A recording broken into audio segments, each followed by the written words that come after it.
Kari Lake assails economic data, Ruben Gallego and media host in new interview. U.S. Senate candidate Kari Lake, in a tense televised interview, challenged the integrity of government data, refused again to acknowledge her 2022 gubernatorial loss, and cast her Democratic challenger Ruben Gallego as a nuisance employee years ago. Appearing on Arizona PBS Horizon Thursday, the Republican nominee and former newscaster took umbrage at host Ted Simons' questions in a 30-minute show that veered into personal exchanges. When Simons cited data pointing to a strong economy, Lake sarcastically told Simons, "You know what? I have a great idea for you. When you retire here, you should go work for Kamala Harris." Lake appeared on the show alone after Gallego, a 5-term member of Congress, declined to join her for what would have been a debate. The two candidates are scheduled for their only debate of the election season on Wednesday in an event hosted by the nonpartisan Citizens Clean Elections Commission. Lake, between the sniping, struck the key themes of her campaign. The nation needs to remove millions of people who entered the country illegally during the Biden administration, and inflation is hurting the nation. She sought to neutralize the issue of abortion rights, saying Arizona voters would decide what the state's law will be with a November ballot measure, and that she would not support a national abortion ban in the Senate. And Lake attacked Gallego as a hothead who made female co-workers uncomfortable when he worked for Phoenix years ago.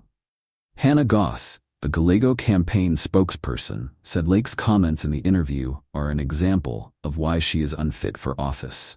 Kari Lake will do or say anything to get power, even if it means hurting Arizonans, she said.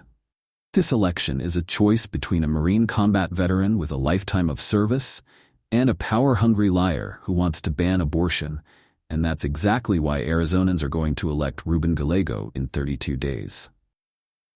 Lake said she was not concerned about the costs of deporting millions of illegal immigrants.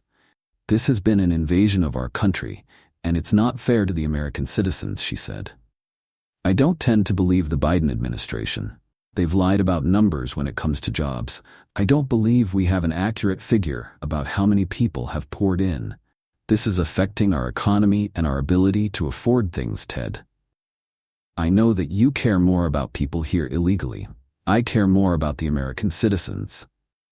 Asked repeatedly whether she still maintains the 2022 election was stolen, Lake sidestepped the matter, saying there were issues and that the state's voter rolls still have problems. That was an allusion to the recently discovered problem that spans more than a decade for people who may not have provided proper proof of citizenship in Arizona. Lake maintained she wants every legal vote to count and said Simons remained focused on the last election, not her. When Lake turned her attention to Gallego, she mentioned his life before politics. In particular, she cited his efforts to help create a bank that would help the immigrant community. The idea collapsed when the man who pushed it the most would not work with potential investors and consultants brought together by Gallego and others.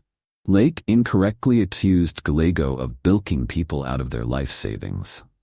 Joseph Carrillo, the man behind the bank idea, who took the loans to help create the business, told the Arizona Republic last year that it was his fault the business failed. "I just got caught up in the money," he said in an interview last year. "I ended up taking money from friends I shouldn't have taken money from, ever." Lake pressed her case that Gallego was around fraud and misconduct as well. Senate race. Ruben Gallego calls Kari Lake pathetic for raising his father's criminal past. He went on to work for an ambulance company that ended up being under federal investigation for defrauding Medicare, she said, referring to his tenure handling public affairs for Southwest Ambulance, a company later investigated for fraud.